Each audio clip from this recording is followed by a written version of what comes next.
All right. Hey there, this is Bram Kanstein, and you're listening to Bitcoin for Millennials. Together with my guests on this podcast, I go on a journey to discover how our current financial system works, why it's flawed, and why Bitcoin is the most relevant technology that you, my fellow millennials, should understand and adopt. In this episode, I'm joined by Lisa Hough. She's VP of Strategic Relations at Custodia Bank. Her extensive knowledge of Bitcoin mining and leadership qualities have earned her a respect of fellow professionals in the field, and she was recently acknowledged as a leader in Bitcoin by Forbes. With a background as a commodities trader, Lisa brings a unique perspective and expertise that drives the convergence of energy and Bitcoin. And finally, she's the first female guest on this show, so I'm super excited to talk with her. Yeah, welcome, Lisa. I did not know I'm the first female guest on the show. How could that I be? reached out to a lot of them, but I don't know. So you'll just set the precedent, and then hopefully many more will follow. But thanks for coming on. I've been following you with great attention. I love your backstory that I heard, I think, on Robert Breedlove's podcast about your corporate journey, also through Enron, which is I think is interesting. And the convergence of energy and Bitcoin is, I think, something that we'll definitely talk about. But first, I wanted to ask you, which generation do you belong to, and how do you experience explaining Bitcoin to your generational peers? Like, what's their main challenge to understand it? Oh gosh, I don't even know what generation I belong to. I don't want to guess. I don't associate with an age group. I don't know what generation I belong to, frankly. And I have friends that are 20, so many friends that are in their 30s because of Bitcoin. And then I've got a really good friend that I've known for 25 years that just turned 90. And I talk to all of those people about Bitcoin. Cool. Well, what maybe the different question is, what do you see across all these different age brackets, like in the understanding of Bitcoin, or like their beliefs or perceptions about money and finance? Well, I can tell you, I was recently up in Dallas. I attended a kind of a family gathering, not my family, but the family gathering. I think it was for Rosh Hashanah. I can't remember. And the matriarch of this family is a woman who's almost 90, and her name's Elaine. And she hosted this beautiful party. Her whole family was there. I mean, just, everything about the event was lovely and special. And she gave her guests all a lot of attention. Tell me what you do. Tell me about your life. Tell me, and by the way, people that ask good questions are the best people to sit with, right? Like, it's such a joy when you sit with people who are just generally absorbing information and receptive. And I said, well, Elaine, she said, what do you do? Do you work? And I said, yeah, I work in Bitcoin. And she said, I don't know anything about it, but I know it's going to be the global reserve currency. Amazing. That's great. Right? Wow. Yeah, amazing. And so, almost 90-year-old woman in Dallas, Texas. And do you know how she got to that understanding? Yeah, she reads like 4 newspapers a day, and apparently she doesn't believe anything she reads. Oh, that's amazing. My grandmother had Bitcoin exactly the same. Oh my God, put 2 and 2 together and... Wow. Yeah. Hey there. Thanks so much for listening to this episode. I just really want to ask you for a quick favor. Over the last few months, I've seen that only 75% of people who listen to this podcast or watch it on YouTube are actually subscribed. And the most important thing I'm currently focusing on, next to hopefully giving you interesting conversations, is growing this podcast subscriber base so I can continue with it into the future. I want to thank everyone who has been viewing and listening to Bitcoin for Millennials, leaving comments here and sending me DMs. It's been super, super motivating. So thank you so much. So I really want to ask you to please hit the subscribe button on YouTube or follow me on your favorite podcasting app if you are enjoying this podcast. Thanks again for joining me on this journey. Now back to the conversation. My grandmother had exactly the same. When I would visit her. She always had like 4 newspapers. And she knew everything that was going on in the world she got from the papers. But just as your friend, my grandmother was also very wary of what she was reading. But wow, that's interesting. Yeah, I love that. Perhaps even like people in that age bracket actually have a way better view of what happened to the money in general, right? Like from their adolescence up until now, like they really bought a bread for 30 cents and are now also paying $5, right? So perhaps they have the best view on what actually happened. Cool. Yeah, and I think also, I mean, in her case, in her family's case, I mean, there's very vibrant, maybe vibrant's not the right word. They're very vivid, real memories of the Holocaust and real memories of, crossing borders and leaving their country. So, maybe that's why it's easier for some people than others to understand, not to kind of like dive into a super, depressing topic, but people don't typically see Bitcoin until they feel pain because of something, right? Like, or more broadly, we don't feel the need to make a change in our life until the pain is such that we can't take it anymore. And I've used this example before, but my daughter Ella, when she was a baby, she was literally the worst baby on earth. She never slept. She had her days and nights mixed up, and she cried like nonstop for weeks and weeks and weeks, probably until she was like 4 months old, which is just miserable. First child, had no idea what to expect as a parent. I had been trading at Enron, trading in the energy space, right, for my entire career. And then I decide to have a baby, have Ella. She comes out, she cries constantly, and I'm going, what am I doing? Like, what have I done with this, with my life? Anyway, long story short, she wouldn't sleep. And we hired a sleep specialist, paid this guy like $400 for an hour time period, which at the time, so it still does seem like a lot, but his name is Dr. Mark Weisbluth, and he's based in Chicago, and he had written this book that had gotten a lot of attention. And the first question, I mean, he sort of listened to us like describe what the situation was, but really his first question was, how much does she weigh? And we said, oh, she's like 15 or 17 pounds, whatever it was. She's 15 pounds. And he said, yeah, that sounds about right. And I said, well, what do you mean? And he said, well, 15 pounds is when parents just realize they cannot carry or hold their child all day and all night. And it's like, it's just too much weight to bear. They have to figure out how to get this child to sleep. And so when I think about why some people don't understand Bitcoin, it's for the same reason. They're not experiencing pain or destruction in a way that potentially someone who has, whose family was bore witness to the Holocaust, or was a Holocaust survivor. It lived in that environment, right? Those memories are vivid and real, and having to abandon your country and having to leave your possessions or your wealth, right? Like having to leave what you've accumulated with nothing. Gives you a different sense maybe of Bitcoin than a person in the US whose belief is that their money works just fine. Yeah.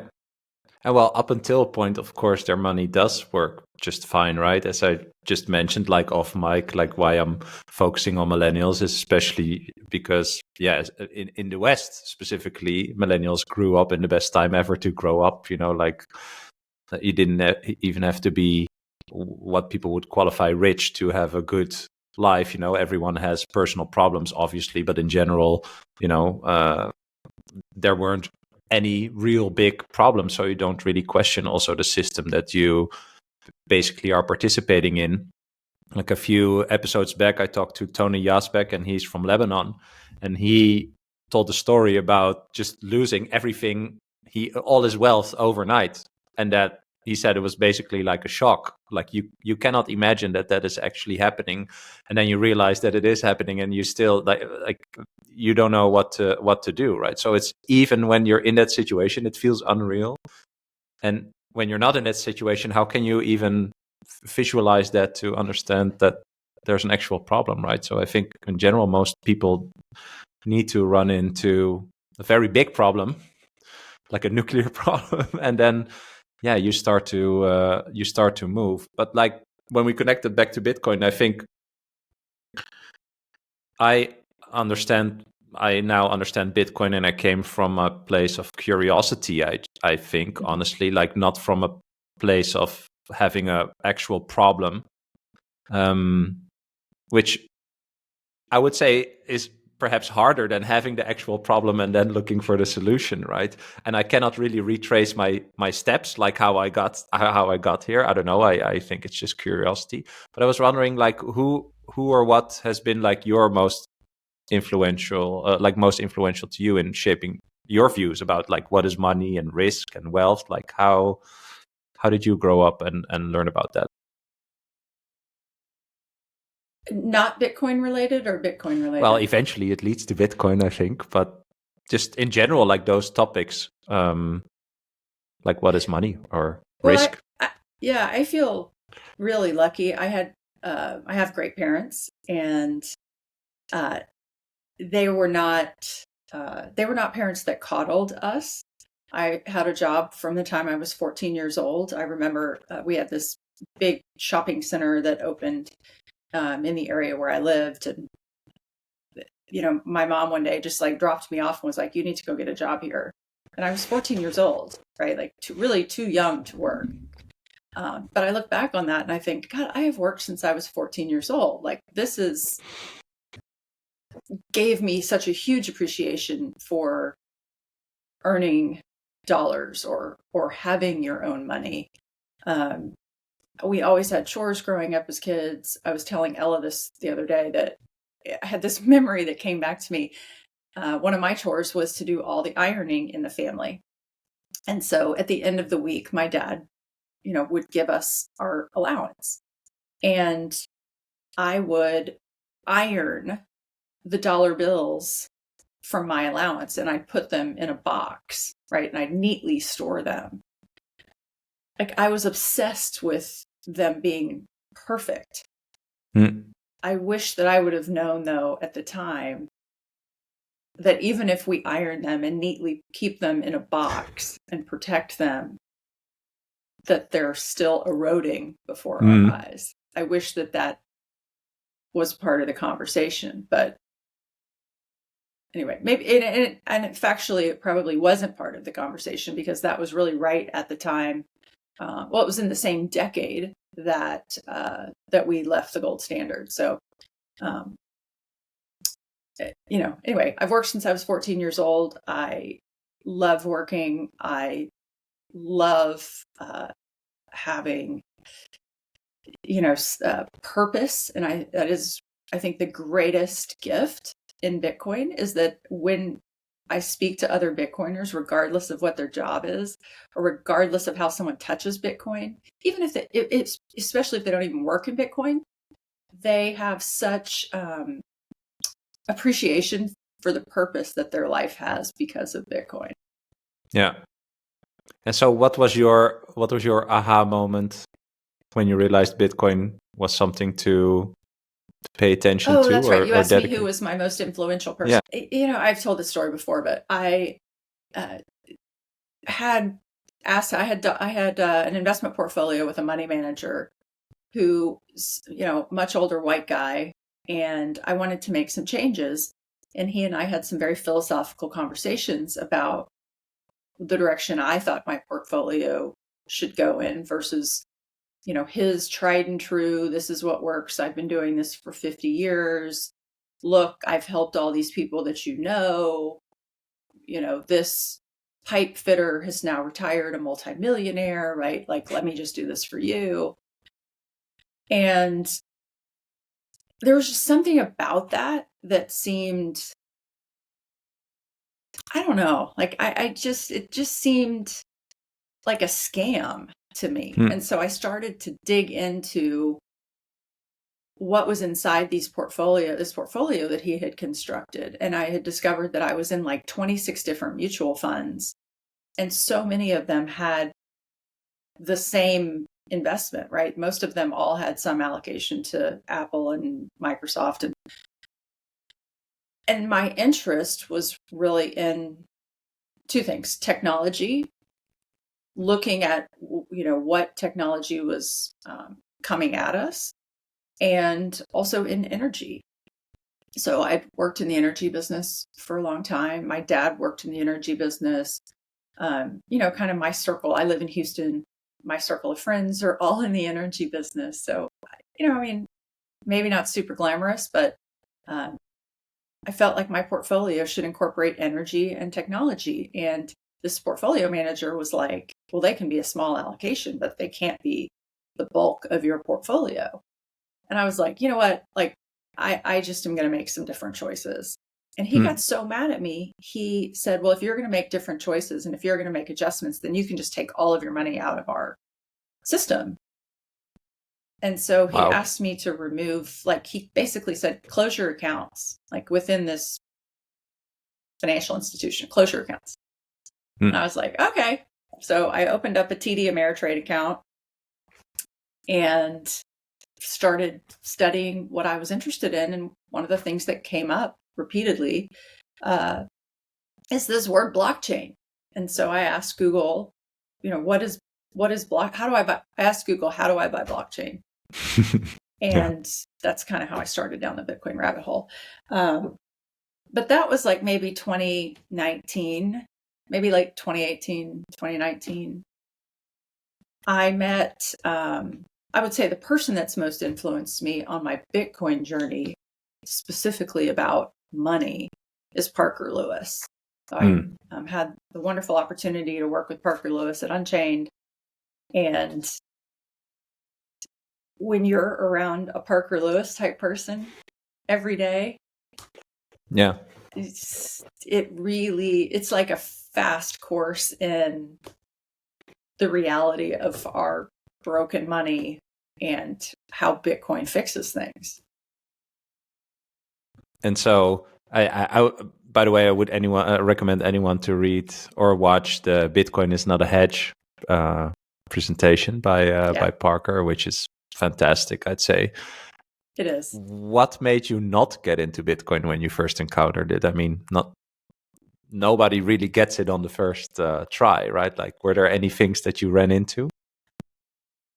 Well, one of the things that I ran into, and this was probably before I closed my accounts with that money manager, is I started reaching out to friends that were or acquaintances that were money managers, wealth managers. And I remember reaching out to one wealth manager whose name is Aaron, and he's youngish, a little bit younger than I am. He's sort of,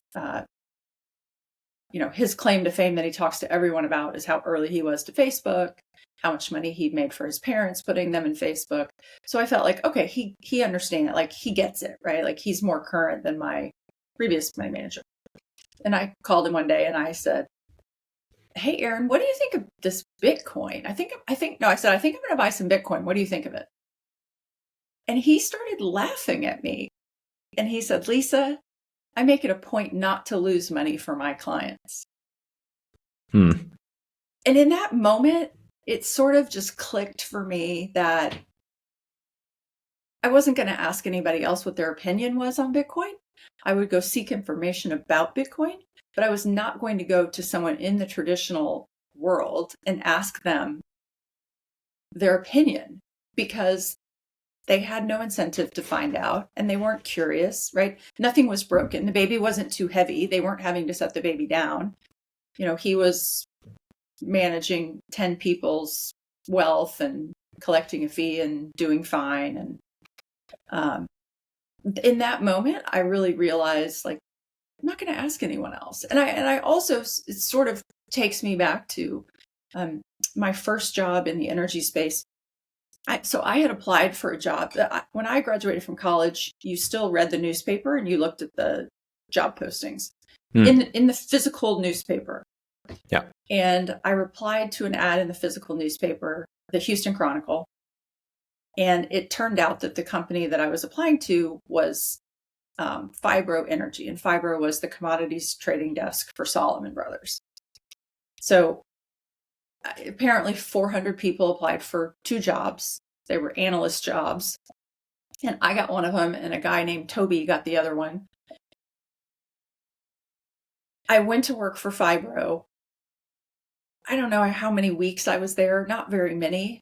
We all worked on this gigantic trading floor. Everyone had the same, like, Herman Miller type chair, Yeah. the same, computer. If you were a trader and the more senior you were, you might have had 6 screens, right? I had one. And the traders had much bigger phones with all these buttons and headsets and all that. And I just had a phone. But I looked around and I thought, these guys that are making so much more money, that have 5 more computer screens than me and a bigger phone, like, they're not any smarter. Nobody is born into this world as a commodities trader. Like, I can do this. And I also realized that you didn't need an MBA, right? There were some of those guys that probably didn't have college degrees. I mean, I don't know, but like, traders are an interesting lot. And I just thought, they're not any smarter than I am. I should just be trading, right? Like, at the time I was making, I'll never forget this because I thought it was all the money in the world. But my first job at Fiber, I was making $28,000 a year. And when they offered me the job, the woman I went to work for, her name was Catherine, made the offer. And I was like, oh, thank you. Yes, I accept. And she hadn't told me the salary yet. And she said, well, don't you even want to know what the salary is? And I was like, oh yeah, sure. What's the salary? It's $28,000. And I just remember thinking, wow, that's a ton. But then of course you get there, and I'm fresh out of college. I now have some sense of what salaries are and what the jobs are. And I look around, I'm like, these guys are making hundreds of thousands of dollars, and they're not any smarter than I am. So in that moment where I called Aaron, the wealth manager, to ask about Bitcoin, and he said, Lisa, I make it a practice not to lose my clients' money, I sort of had that recollection of that moment when I was at Fibro. And I was like, he's not any smarter than I am. I love that. Quit taking advice. Yeah. Of course, this perpetuates, I think, even more when you understand Bitcoin, and then, you read finance or economics news articles, or you follow these, I sometimes on Twitter have like these quarrels with people who then just reply with, I have a PhD, like this, like that. It's not about intelligence, actually thinking for yourself and trying to, like, not just accepting the fact that you give your responsibility away, right, to money manager or a bank or whatever, like, okay, please figure this out for me, right? And then you only need, as you just, I think, illustrated, like one little discussion, or just like where you run into each other and you think like, hey, why would I pay this person to do this for me, right? But what I find fascinating is that what you just said about when you were younger and you had all your dollar bills and you were stacking them, right, and so being so neat, that was basically like taking full ownership, and then eventually you ended up with doing that again, right? But what do you think happens in between when you, like, get from college and you look for someone to help you with money and stuff like it's like we forget in between, or we just follow what everyone else is doing or something? Like, what are your thoughts there? Well, I think that we get busy with life, right? And we also have this malware. I'll use Eric Weinstein. He uses the example of, like, we as people now have malware that's installed in our brain that we need to delete.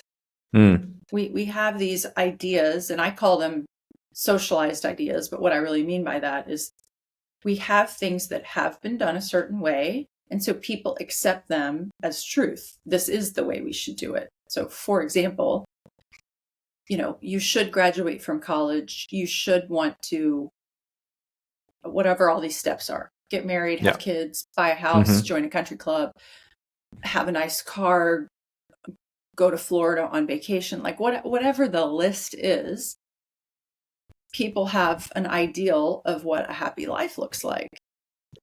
But that is not thinking for yourself. And so if you follow the path that someone else has followed, you may not wind up at the best place for you. So I was speaking to some girlfriends last time. I'm in a book club, a ladies' Bitcoin book club, and we read only Bitcoin books, and it's all Bitcoin women that you would know from Twitter, and it's so much fun. But I was saying the other night, we kind of got on the parenting subject and kids, and I will say this to your audience, like people probably do not know who I really am. They probably think I am. I don't know what they think of me, but perhaps they think that I am a very just methodical, follow the rules, let's do it this way, like that I'm whatever organized. I don't know. Just the just would want things that other people have elevated, etc. Whatever. Maybe we're all like that. But my point of saying all of that is that my daughter, I almost got thrown out of school a couple of times because I did not like the, they have to go back to school mid-August when it's 2 million degrees in Houston to go stand in line, I just felt like it was such a, there were so many things within the school system that made me just go, this is not going to help my daughter learn how to be an independent thinker. For her to have to go spend literally, like, I calculated at one point, it was like 2 hours of a school day in line or lined up, whether it's for line up to go to recess, line up to go to the lunch, line up to go to computer, line up to go to carpool. Like, I was like, this is ridiculous. And, I wasn't a fan of the fiat food there. The school told me that she was not allowed to bring her own lunch. Everyone had to eat the school lunch. And I fought them and said, look, I've taken her to the neurologist. She always has a headache. I really believed it was because of what they were feeding her during the day, because on the weekend she did not have headaches. It actually turned out that it was probably food related. And it was also that she had an allergy because her teacher that particular year was a witch who had birds in the classroom. And Ella turned out to be allergic to these birds. And the birds would like fly all over and they would poop on the desks. And I went to the teacher and said, my daughter's allergic to your bird and she has terrible headaches and I'm taking her to the neurologist. Anyway, I'm kind of diverging, but the teacher said, well, if I get rid of the bird, no one will like Ella. Everyone will blame Ella because they love the bird. And I was just like, okay, there is something so wrong with this school system that she has to eat garbage food, listen to teachers who have that rhetoric that tell her that she will not be liked if the teacher has to get rid of the bird, right? As a parent, I wanted her to learn how to think for herself. Yeah. And just to like circle back to, my own financial, my dealings with the financial advisor that I fired, like, we need to take responsibility for thinking for ourselves. We need to get out of accepting what the socialized program is. We do this, then we do this, then we do this. Like, we need to stop. Yeah. I use the example of baking soda frequently. Whoever it was at Arm & Hammer Baking Soda that had the idea that, wow, we're not selling very much of this powder that comes in the yellow box because people only use half a teaspoon at a time or teaspoon at a time when they're baking a cake, baking cookies. Like, what other use case could we advertise that would get people to buy baking soda? And so whoever the genius is that came up with the marketing strategy to take a box of baking soda, literally go spend 88 cents at the grocery store to buy a box of baking soda, to bring it home, to rip the top off and throw it down the disposal in order to make our sink drain smell better. Like, that person is a genius because they have brainwashed America into thinking that is the only way to clean your sink. So my point is, like, everyone needs to just stop and ask themselves, why do I think the way I think? Whether or not it's what I throw down my sink or, whose advice I'm taking about protecting my energy, right? If I work, I get paid. How I choose to store those dollars, whether it's in Apple stock or Bitcoin or cash, I should be thinking actively. I should be critically thinking as to what really makes sense. Yeah. And so all that to say, I feel like in Bitcoin, we're one of the rare groups of people who think. This is just a really, I think it's probably society's, I will speak only to America. I think it is America's most disappointing development. Because I think we all do not think for ourselves as much as we used to. Yeah. I think what does help with Bitcoin is that we can also prove that, the thing we think should be adopted widely is actually also something that works, right? Like that. I think that does help. But yeah, I do agree. I think it's Steve Jobs who said, like, if you look around, like all these things here were made or invented by people no smarter than you or I, right? And I think it's easy to also what I just mentioned, it's lazy, but in a human way, and easy to defer responsibility to a third party and say, like, well, if you can help me with that would be great, and that goes from money managers to just depositing money in the bank and then just not thinking about how that actually works, right? Until you have a problem. And I think in general it's hard for people to give themselves an uneasy feeling when they are, when they decide to research, well, what do I actually think of this? Is my opinion actually valid, or do I know enough to have an opinion? Like, that uncomfortable state is something that a lot of people avoid, right? But when you eventually perhaps end up at a real problem situation, then of course that pain and agony is way bigger than that self-induced moment, right? But yeah, I think it makes sense that people don't do this on purpose. But that's also, I do agree, in Bitcoin, you see that people have challenged themselves. And I think that's also what binds people across the globe who are into Bitcoin. Like I told you yesterday, I talked to Bob Burnett, and he coined, I think, we are all citizens of Bitcoin, he said, because we talked about this, right? Like, we connect, we don't know each other, but we connect in a way because we know that we both did the work, and that we challenged ourselves, and that we thought, like, okay, I know that I don't know everything. Oh, wow, that's actually pretty big, right? Like, no one is coming to save you or save me. And so I have to figure out what I think of this system or this thing that I'm participating in. And so that, I think, is what connects Bitcoiners across the world, that that the other person also did that work, despite, wherever they come from, or religion or race, or all these things are so nonsensical, especially in Bitcoin. I think no one cares about all that stuff. It's totally irrelevant. And I love that. I think that's a great story. And I wanted to ask you, how does understanding Bitcoin, like, impact your life now? Like, what changed personally? I would say, like, the biggest personal change. I'm not sure. I feel like I've been a very grateful person in my life. I like I said, I have great parents, amazing grandparents. I feel very lucky. I feel as though, it is my responsibility as someone who was, fell out of the lucky tree. I didn't grow up wealthy, but I grew up in America, right? I was able to have an education that, others cannot. And to me, like, education is sort of like walking through a door that other people can't walk through. Mm-hmm. Because I think ultimately, I've begged my daughter to drop out of college. I feel like college, in a way, is a filter.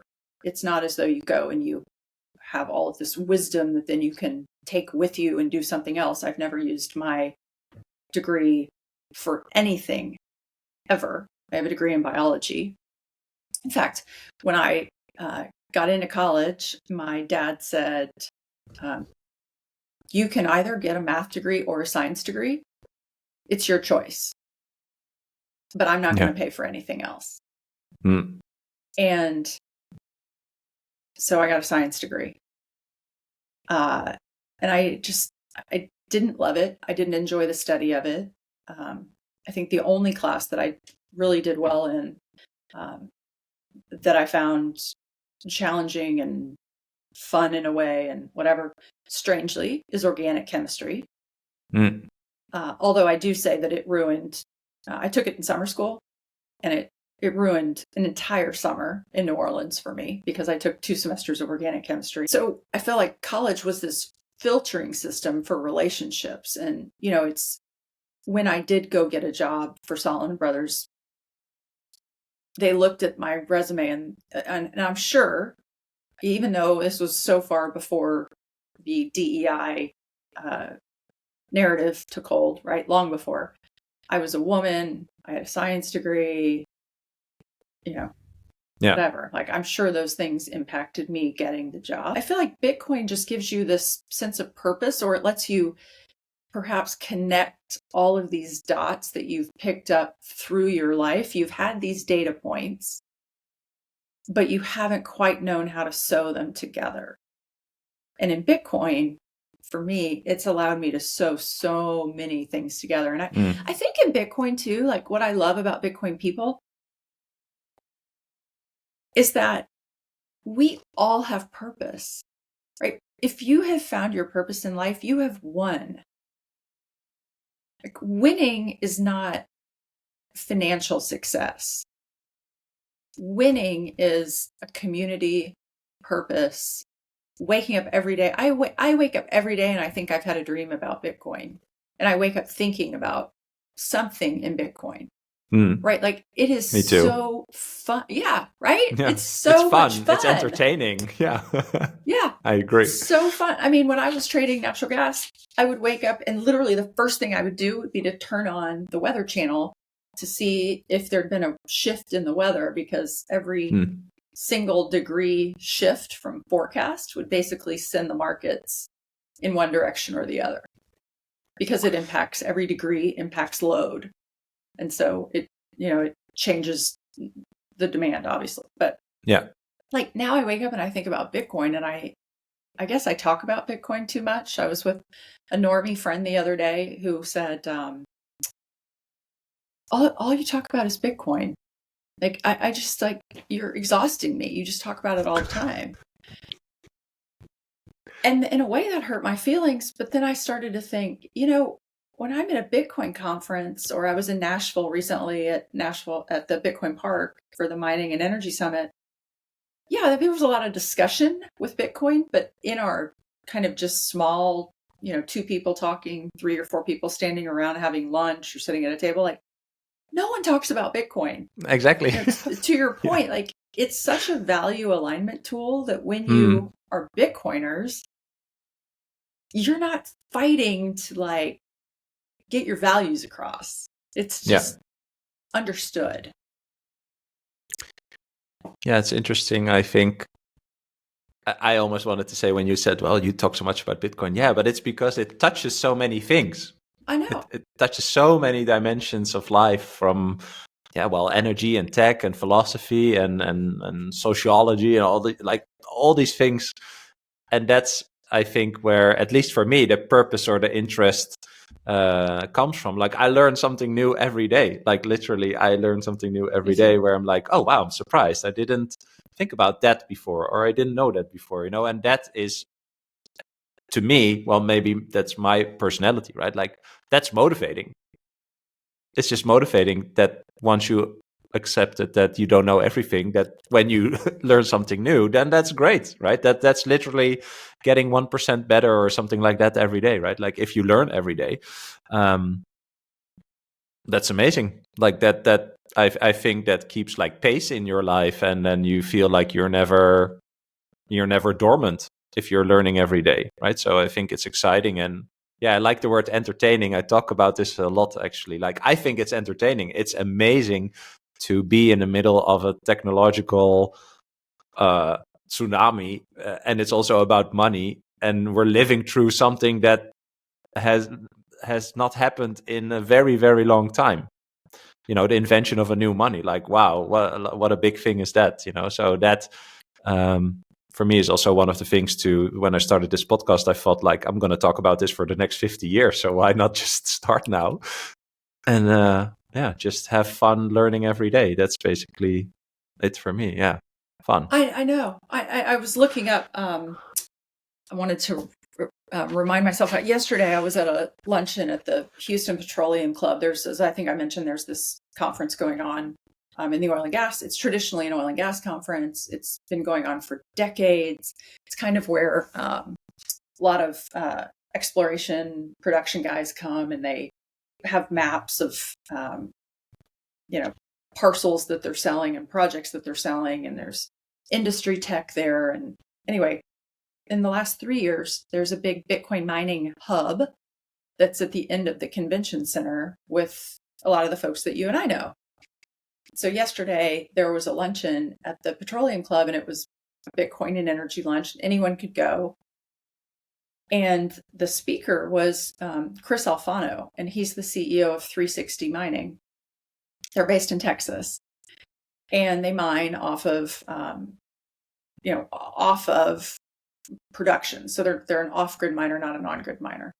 Yeah. He gave a presentation, and I mean, I've worked in the energy world. I feel like I speak, kitchen energy. Some people speak kitchen Spanish. I speak kitchen energy. Yeah. I learned so many things, or a way to reframe how to think about or how to explain Bitcoin to energy folks yesterday in his conversation. And I was like, where else are you actually considered an expert, but every time you go to something, you're learning from someone else? Yeah. Like, this is the coolest moment in time where, I think the next wave of adoption comes from the energy companies. It's when they see Bitcoin, they can't unsee it. When they figure out that it is accretive to their business models, they will have to embrace it. There's no way they can say, no, we're going to use the slide rule, even though there's a computer, right? They cannot. And it's folks like Chris and a lot of the other guys that were on this panel, Mario Gutierrez with Giga, and Steve Barber with Upstream Data, Dan Morrison with Amalgamated Sludge. These guys are out there educating in the energy space. And this is going to allow so much innovation in our energy. It should reframe the way that we all think about energy. Ultimately, I think we reframe, we lose the narrative that energy production is bad. We get back to the facts that onshore energy production directly impacts our national security, and having energy infrastructure that is strengthened and having more energy production through Bitcoin. It is, the biggest, best use case of my personal energy, their personal energy. Yeah. Because we're fighting for a much bigger goal, right? We're fighting for freedom. Yeah. So to your point, like, we can wake up and learn every day something that is, we're like bearing witness to the greatest, not only technological shift, not only innovation, but like the ability for us to take control again of thought process and belief in ourselves and helping people find purpose. I mean, I have a friend who, I'm actually going to have lunch with him today. He is a founder of a big public energy company, and he's retired. And I have lunch with him probably once every 6 months. And I always say the same thing. Like, I really want you to start coming to the Bitcoin stuff with me. I could tell he wants to get back in the game. He doesn't want to be retired. He raises longhorns. He has a ranch, and he raises longhorns, and he drives them to Fort Worth, and he sells them in the stockyards. But I can tell he misses being in the game. And I'm like, you just got to, I'm waiting for the moment when he goes, okay, I'm ready. Okay, I get it. Like, the light bulb has to go on. Yeah. Yeah, I love it. I also wanted to talk about this because I saw in your pinned tweet it says energy companies have a duty to their shareholders to monetize every molecule. I think that's what you just referred to, right? Like Yeah. Bitcoin could help them to actually, I don't want to say never waste any energy molecule again, but it will come pretty close, right? So it's the perfect instrument for them to not only optimize their business model, right? But actually get way more return on any investment that they do. Like I talked to Daniel Batten a few episodes ago, and I said I need to share this thought with you because I think this totally makes sense, but it's not happening, right? Like when you like build all these wind farms, then you pay for the construction, you pay for the materials, you pay for everything upfront. It's just a big investment upfront, right? And then sometimes the turbines don't turn even when there's wind because there's no capacity on the net. I think that's a problem in almost every country, right? So, but that entire upfront investment is already done, and then when the turbines are not turning, like your ROI goes down just on the usage of the thing you built, right? So why not just let them turn always when the wind blows?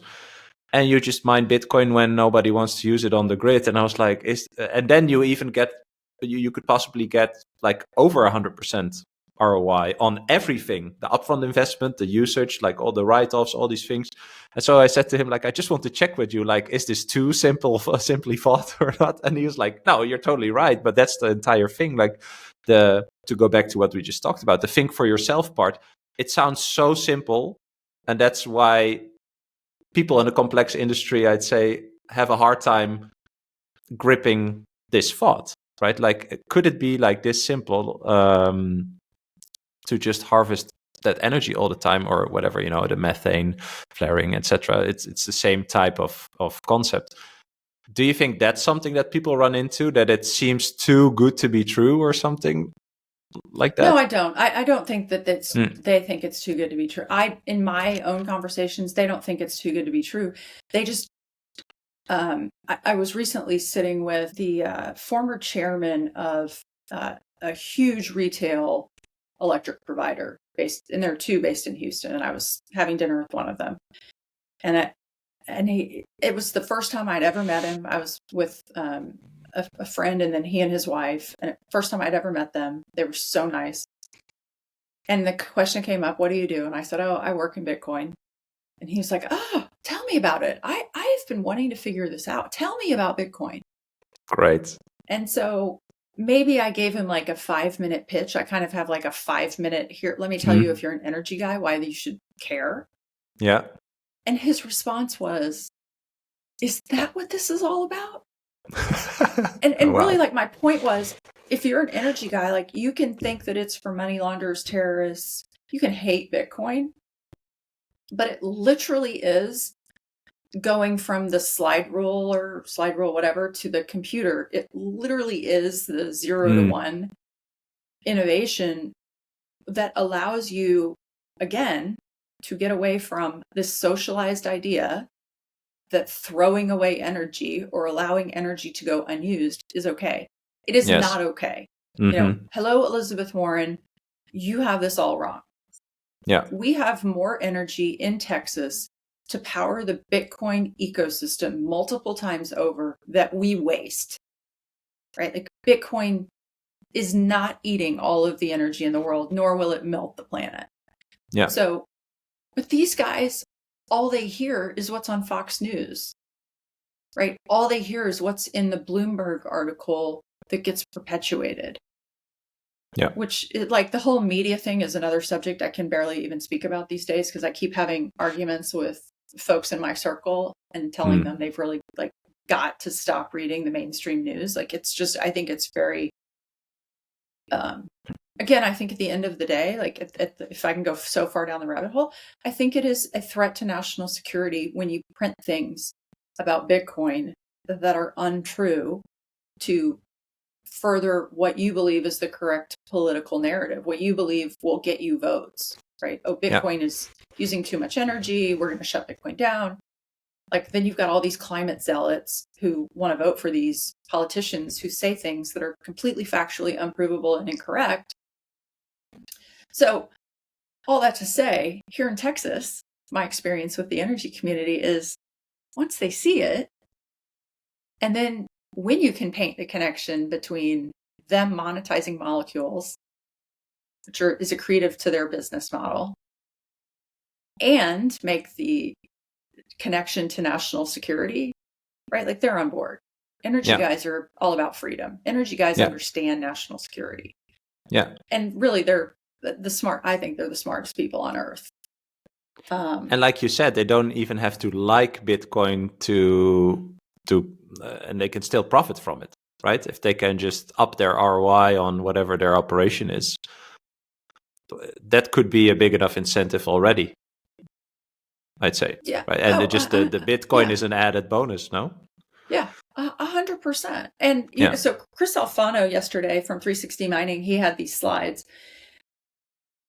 And I mean, one of them is a chart of basically, okay, Henry Hub pricing is the natural gas benchmark. So commodities, when you look at the futures price on CNBC or you look up the futures price for natural gas or crude oil or whatever, there's actually a delivery location. And so for natural gas, it's called Henry Hub and it's located in Erath, Louisiana.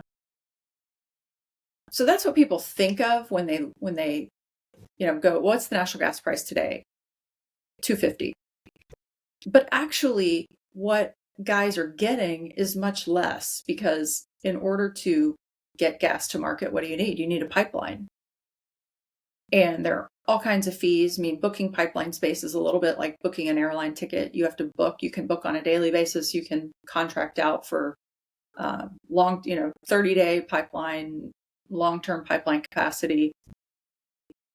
But you're getting typically less than Henry Hub at the end of the day. The margins are razor thin. With Bitcoin mining, Chris's chart was basically like, okay, here's the Henry Hub price. Here's the realized Henry Hub price.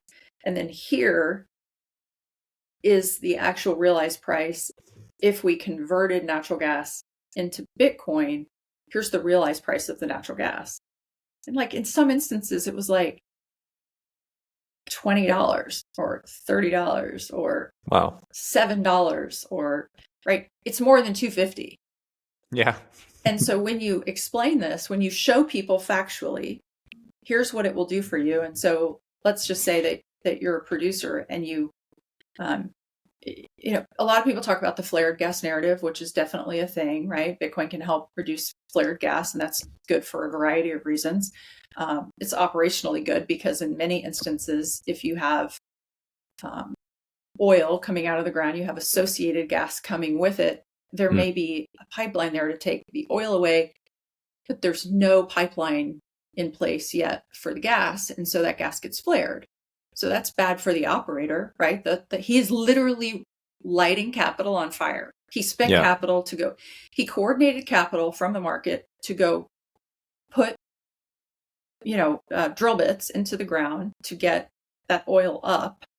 And part of his production, he's literally having to light on fire. So it's good from that sense. But if those guys had dropped Bitcoin miners, and when they drop Bitcoin miners down on site, which is what Steve Barber at Upstream Data is helping folks do, love their company, Giga Energy, doing the same thing. They are providing, tiny scale and large scale, containers, data centers, hash huts, whatever you want to call them, for those oil and gas operators to just drop down on site. So then those guys don't have to light it on fire.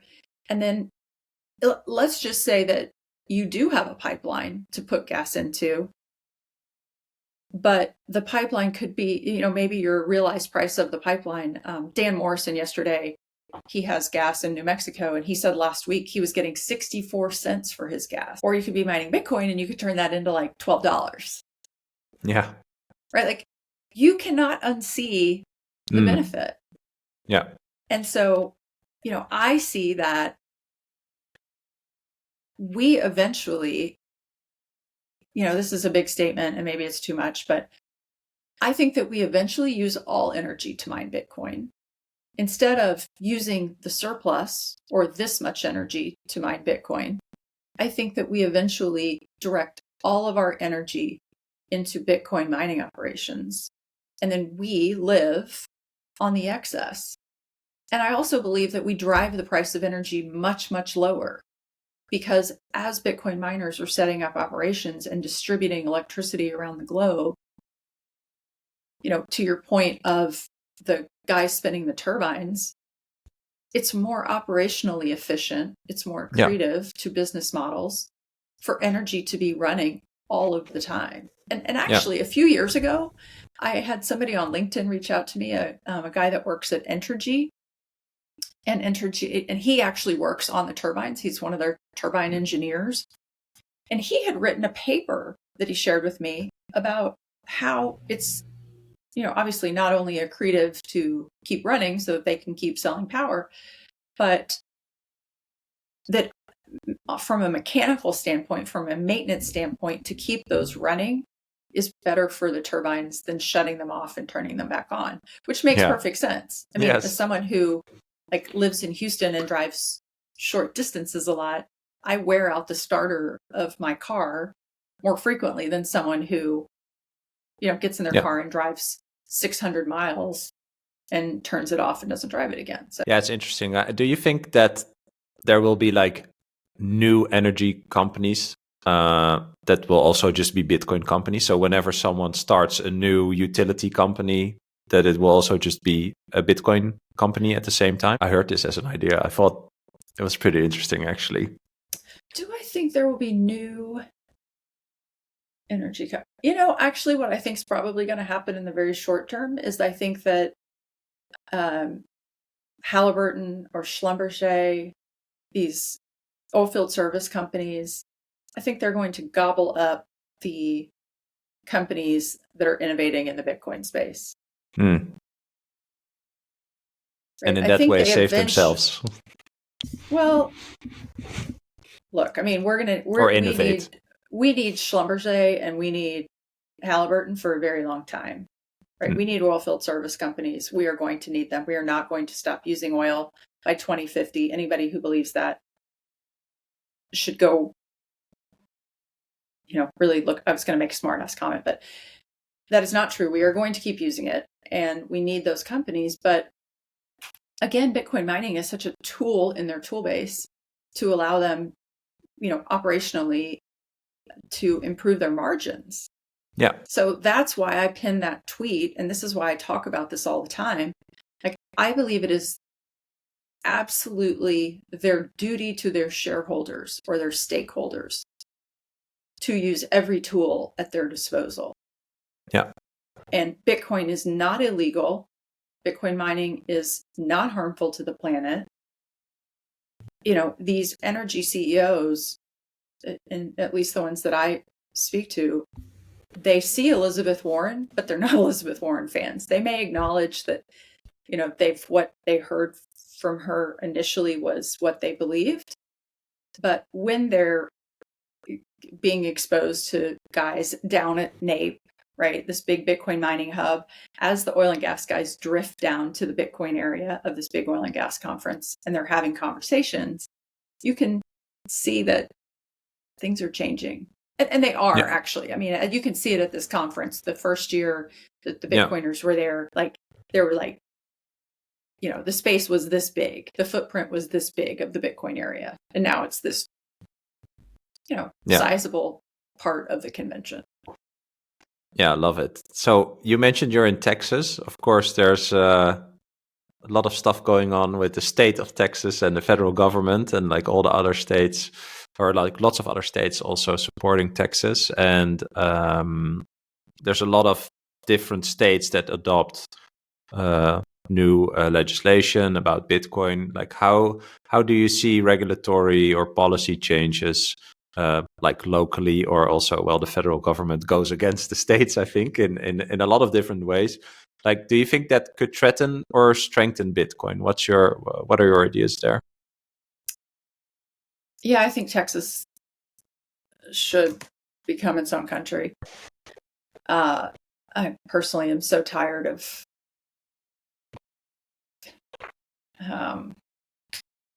the narrative that we should put up with this,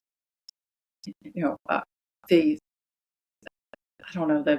greater good or the socialism that is taking over the United States, right? Like, we don't want to become California here in Texas. We are going to make more energy. We're going to use more energy. Energy is the root of success within every individual. I'm proud of our governor here in Texas. He last week gave an interview that said, we support Bitcoiners. We support Bitcoin mining operations. We support innovation. We are proud that when Czechsit occurred, he didn't say this specifically, but when Czechsit occurred, so many of the miners moved to Texas. And we've seen it, with other technology companies. So many have left California and come to Texas. Elon Musk was just tweeting last week, should he move his headquarters?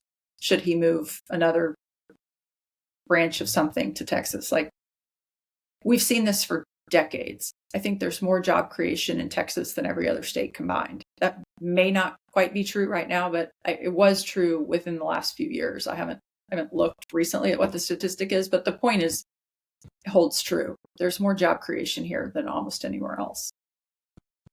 Which is terrible for traffic, by the way. I grew up here, and it's changed a whole lot. And do you think Bitcoin could be a differentiator, like for states to compete with each other? I think Balaji talks a lot about this, right? Like, you have red states, blue states, but there's also gray states, he says, that more adopt like technology, and then of course one of his examples is Bitcoin, where if the digital population or the citizens of Bitcoin grow in the digital realm, and they are Americans, then it would also be easier or more, they have a big incentive to actually move to another state, for example, that has more Bitcoin friendly policies. Like, do you think Bitcoin could be a big subject for states to compete in this way?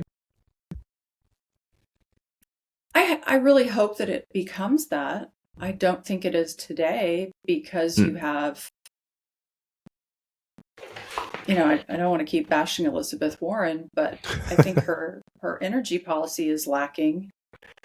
Her support for reducing energy production in the United States and for putting windmills out into the Massachusetts waters that are, harmful to the environment, not to mention, like, they don't last very long. They're not, I don't know if you've ever visited the East Coast near the sea, but like, the salt water is incredibly destructive to property. I hope that Bitcoin becomes a competitive industry for states. That would be a win for the United States overall. Yeah. I don't think it's a competitive issue today because, New York has the BIT license. They don't want Bitcoin mining there. Certainly, Elizabeth Warren doesn't want Bitcoin mining in her state. California, they don't want Bitcoin mining. Yeah. They flush their toilet only on Fridays, right? Like, they don't want to use water. They don't want to use power. All right. Yeah. All right. So if Bitcoin is digital energy and energy rules the world, what are your ideas about like global game theory about adoption of Bitcoin? Like, once bigger companies and nation states figure out that this is like the first and only finite digital commodity, and thus energy, which can give them power, like, what do you think will happen? I mean, we have El Salvador adopting it, right? But that was a country that was really like down and out. Yesterday I tweeted this idea of like, I wonder who the first follower will be, like they will legitimize a trend in some way. Like, what are your thoughts on like the global adoption there? Well, I think we're losing, and I think that we will see, I think we will see the UAE, or I think we will see Russia be the next adopter. I think it's an energy-rich country. that is the next huge adopter of Bitcoin.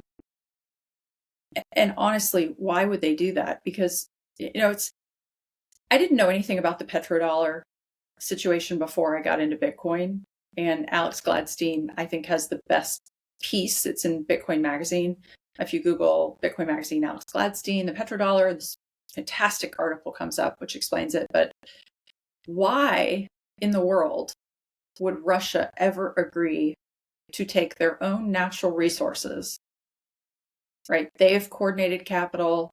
It's Russians on the ground in the fields harvesting the crop, which is energy. Siberia somewhere, yeah. Right. Why do they sell that for dollars? Yeah. Right. And I think, probably the greatest misstep of the US was cutting Russia out of the SWIFT system, was censoring their ability to transact with the world. Yeah. Not that I am against the idea of holding Russia accountable for actions that we feel are intolerable, but you've pushed them to use a different money. Yeah. And, maybe they're in a coordinated effort with India and China, North Korea, whomever, to create their own financial settlement system. There is already a financial settlement system. It's called Bitcoin. It works 24 hours a day, and it can't be controlled by the leader of North Korea or China or Russia or the United States. Well, it actually creates trust, right? Like it's the Byzantine general problem in a sense. Like if they want to work together but they don't really trust each other, then Bitcoin is probably the best way to collaborate on, their agitation against the West, because they don't have to trust each other, but they can still use it. Right, and we know that they're already mining Bitcoin, right? Like we see projects in the UAE that are going up right now. We see them happening in partnership with public companies here in the United States. I'm sure they're happening without companies from the United States. It's, this is really the first time that, getting back to like monetizing molecules that you can't otherwise monetize. So I was speaking to a Bitcoin mining company who has gone down into the jungle, and I won't say where, but into a pristine jungle where there is natural gas. There's oil and there's natural gas. And because of the topography, right, it's a very mountainous area. Yeah. There's pipeline in order to take the oil and get it to market. But because natural gas is not a liquid, and it has to be pressurized in a pipeline and there's no takeaway. It's much more of a feat to transport it. And so they don't, they flare it. Yeah. So if I am a country with unsophisticated energy infrastructure, but I'm rich in natural resources, and now I have a way to monetize that for my citizens, to then build other stuff, right? Like it's not. Yeah, of course. But but Elizabeth Warren, you keep telling people how terrible it is for the environment, right? Like it's actually cleaning up energy that's being flared in one of the most pristine, heavily forested parts of the world. Yeah, I agree. I think it will also be an Arab country. Probably, I really like the illustration of, why would you sell real energy, like the energy of the world, right? Oil, for something that can be printed without using any energy. Like just that equation does not make any sense. And what you mentioned about Russia and cutting them off from the SWIFT system, like if any country will probably think, well, if they do it to Russia, they can do it to us. So maybe that's for them the signal to think for themselves maybe more, and be less dependent. And for me, this is also like one of the things that I put in the like entertaining category. It's going to happen. We don't really know when, but that's why it's just fun to follow this, right? And to just see which domino will fall, and then I do really believe in like a global game theory where if one country goes, then the rest has to go, or you will lose. So even if you're remotely thinking about adopting Bitcoin or studying it or whatever, there will be like an oh shit moment, and like you have to adopt it. Yeah, and I just find that really entertaining. So we are just I always describe that this is like we are sitting in a stadium on a seat, with just watching this play out, and then having fun along the way. But yeah, I find that super interesting. And I would be surprised if it doesn't happen this or next year, actually. But yeah, we'll see. I wanted to ask you two more questions. What excites you the most about Bitcoin's future? Probably I'll go back to what I've said a while ago. I was with someone that's really close to me earlier in the week, and the person actually called me and said, I feel really down. Like I feel like I'm in this, he used the word Groundhog Day. I'm in this Groundhog Day, and I get up and I go to work and I do the same thing, and I come home and I'm with the dogs and go for a walk and I'm outside and it's nice. He said, but I just don't know what I'm here for. And I said, I really think that you would just like get lit on fire with excitement and enthusiasm if you would just spend a little time with Bitcoin. And this is a person that is an avid reader, one of the smartest people that I've ever met, one of the most philosophically, emotionally smart people. And I think what gets me the most excited is that it is this transference from, the Bitcoin network as an energy network. It can transform and transfer some of that power to us personally and give us hope and purpose. And that's what we all have in common when we work in Bitcoin or are a Bitcoiner. Maybe we're a nurse, or we're anything else. You don't have to work in Bitcoin to be a Bitcoiner, but you are filled with, oh my gosh, the world's going to be better tomorrow than it is today. So that's probably what gives me the most excitement. It has nothing to do with the price. I really don't. I mean, obviously we all care about price. We don't want Bitcoin to self-destruct, and I think we're way past the point. But when you dig in and you quit calling it an asset, and you quit talking about it as an allocation. Like when I tell people that I'm 100% allocated to Bitcoin, I mean like mind, body, spirit, right? Like I am, I believe this is a divine moment in our time to refocus all of our energy to like unplug the malware, reset get rid of the malware that was downloaded for the last 30 years, 40 years, 50 years of your life. And let's like shake the Etch-a-Sketch. Let's start again. Yeah.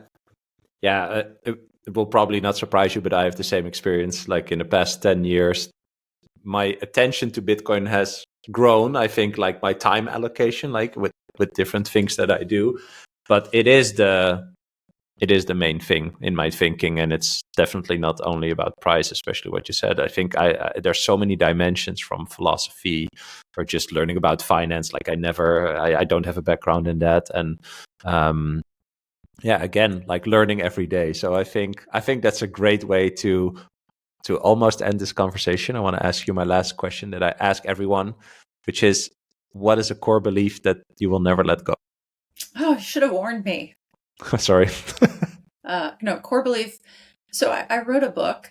It's not, I haven't published it. I call it a book. Maybe it's not. Maybe it's just a list of like bumper sticker wisdom. But when I had Ella, I kind of had this like overwhelming like fear that I would die before she was old enough for me to like impart, kind of motherly wisdom on her. And so I started writing a list of kind of tips for life. And now it's actually turned into a shared note on our iPhone. And when we talk about the list and we add things to the list, and she wrote her college essays about the list. Oh, wow. But number one on the list is I believe that we're here to serve others. So rule number one, be a good human. Love that. When you are a good human, like everything else works out. When you realize that I truly believe like I am here to serve others. It's my favorite thing about my job. I'm in business development. I'm not an engineer. I don't have an MBA. I don't have technical knowledge in Bitcoin. But I do have really strong relationships, and I spend a lot of time trying to understand other people's businesses and what brings them value. And so to me, that's why I love my work within the Bitcoin community as it overlaps in energy, because as I said, like I speak a little, energy, kitchen energy speak, and I speak Bitcoin. So understanding how to add value to their operations like brings me so much joy. I can't think of anything else that would bring me as much joy. And now that my daughter works in Bitcoin too, it's like, oh my God. Great job. Get to well do this done. Together. Yeah, amazing. Yeah. Thanks so much for sharing that. I love that. I have a 5-year-old, and when I see what Ella is doing, I think I once tweeted it to you, like you can be really proud, I think. And I think what you just mentioned is, or shared, is also what you instilled in her. So I think that's very cool to see. So yeah, thanks for sharing, and thanks for having this conversation with me. And let's do it somewhere again in the future. It was fun. I will link to your X profile so people can follow you as well. And thank you. I really appreciate it. I always love talking to you. Thank you. Thank you. I hope you enjoyed this episode. If you did, it would be amazing if you could rate, review, and subscribe on the podcast platform of your choice. It will help us educate more millennials on the importance of Bitcoin. You can follow and connect with me on Twitter. I'm Bramk, that's at BRAMK. And if you are or know someone who has an interesting perspective on Bitcoin that's worth sharing, hit me up. I read and reply to every single message. I appreciate your support and hope you'll be here for the next episode. Thanks for listening.